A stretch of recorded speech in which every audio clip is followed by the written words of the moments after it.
डिकार्ड की तीसरी मेडिटेशन शायद कुछ लोगों को कॉम्प्लिकेटेड लगे प्राइमरी टेक्स्ट पढ़ते हुए, परहैप्स इसलिए क्योंकि डिकार्ड ने कुछ ऐसी टर्म्स यूज़ किए हैं जिनका आज के ज़माने में डिफरेंट मीनिंग है कंपेयर टू जो पहले होता था डिकार्ड के ज़माने में।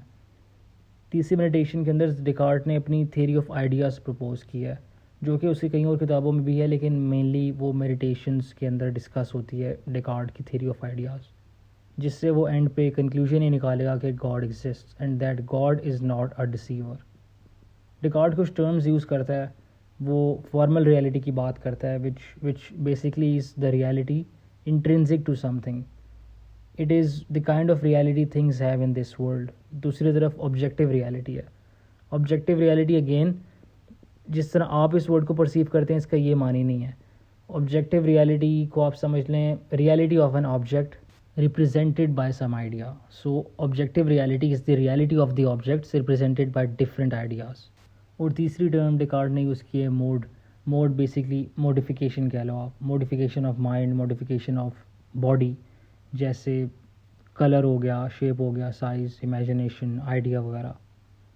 अब डिकार्ड कहता है कि एक आइडिया जो है it can have formal reality क्योंकि वो एक मोड ऑफ थॉट है इटसेल्फ, और it can also have objective reality if it represents something outside of itself. अब यहाँ तक तो हमने बात कर ली है फॉर्मल रियलिटी की, ऑब्जेक्टिव रियलिटी की और मोड्स की। डिकार्ड कहता है कि डिफरेंट आइडियाज़ की डिफरेंट इंटेंसिटीज़ हो सकती हैं ऑब्जेक्टिव रियलिटी के, लेकिन all ideas have the same degree of formal reality, क्योंकि ideas are basically modes of thought. अब वो कहता है कि आइडिया ऑफ गॉड, जिससे हमने कहा है कि डिफरेंट इंटेंसिटीज़ हो सकती हैं ऑब्जेक्टिव रियलिटी की, उसी तरह जो आइडिया ऑफ गॉड है it has more objective reality than the idea of a tree, जिसकी खुद भी मोर ऑब्जेक्टिव रियलिटी है than the idea of the colour red which is a modification. Descartes जिस सेंस में यहाँ पे बात कर रहा है वो कह रहा है कि कुछ चीज़ों की ज़्यादा रियलिटी होती है, कुछ चीज़ों की कम रियलिटी होती है, तो वो रफली डिवाइड कर रहा है रियलिटी को अलॉन्ग अ स्केल जिसमें इन्फिनिट सब्सटेंसेस जो हैं जैसे खुदा, उनकी सबसे ज़्यादा रियलिटी है, और फाइनाइट सब्सटेंसेस जो हैं फिर वो बाद में आती हैं और फिर मोड्स आते हैं, मॉडिफिकेशंस आती हैं। अब डिकार्ड कहता है कि no effect can have a greater amount of reality than its cause, मतलब everything that comes into being must be made by something that has an equal और ग्रेटर अमाउंट ऑफ रियलिटी। इसकी example ये है कि एक stone आप बना सकते हो by chipping off a larger piece of rock, क्योंकि उस लार्जर पीस ऑफ रॉक के अंदर ज़्यादा रियलिटी है।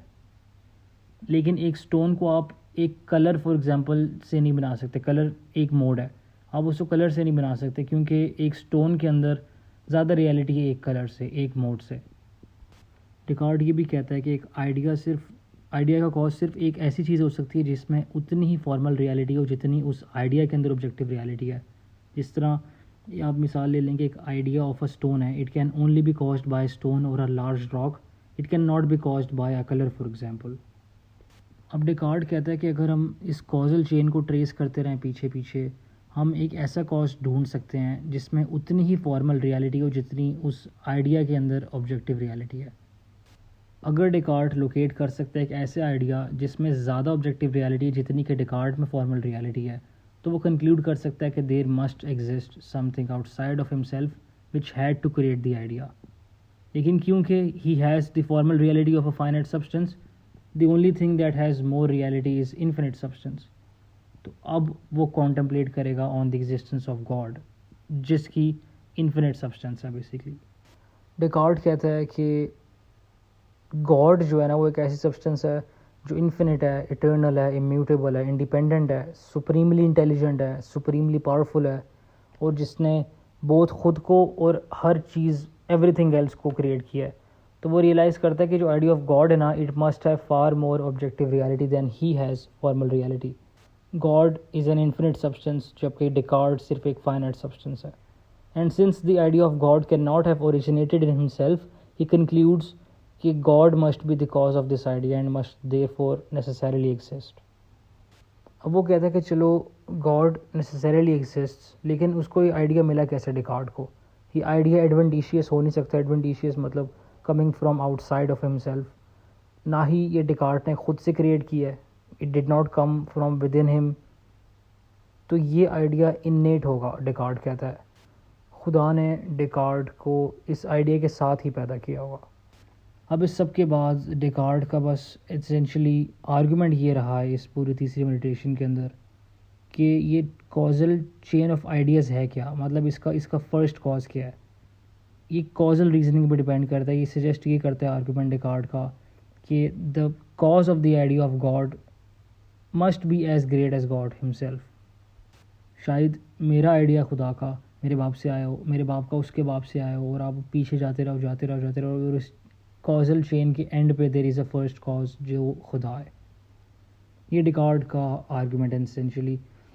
और आप एक सिमिलैरिटी देखोगे डेकार्ड की idea of about existence of God और अरिस्टोटल की idea about existence of God के बीच में।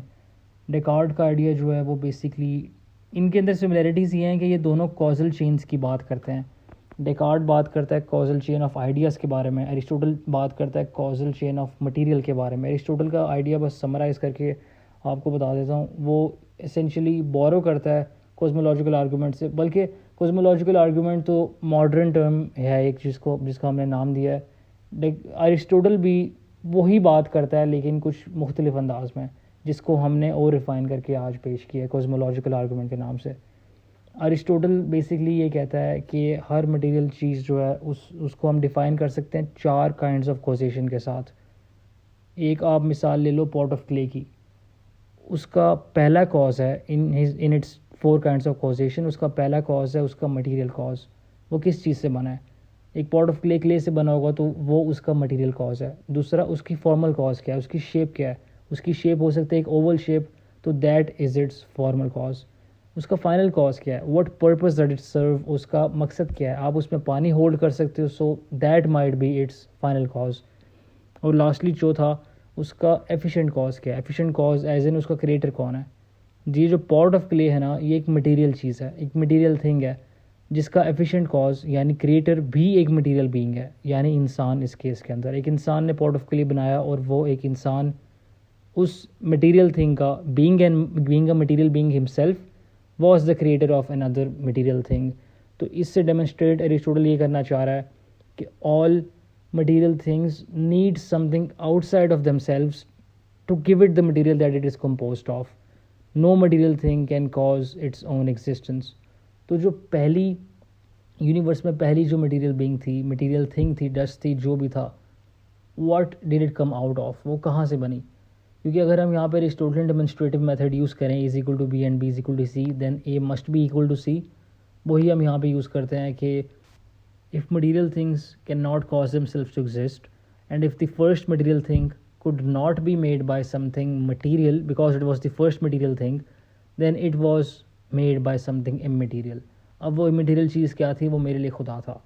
ये अरिस्टोटल का आर्गूमेंट है बेसिकली। डेकार्ड की आर्गुमेंट को क्रिटिसाइज़ किया गया है क्योंकि काफ़ी स्कोलास्टिक फ़िलासफ़र्स ये कहते हैं कि उसने सर्कुलर रीजनिंग यूज़ की है अपने थर्ड मेडिटेशन के शुरू वाले पार्ट में, और उसका जो आइडिया है about the causal chain of ideas वो इतना आपको सेटिस्फैक्टरी लगता नहीं है।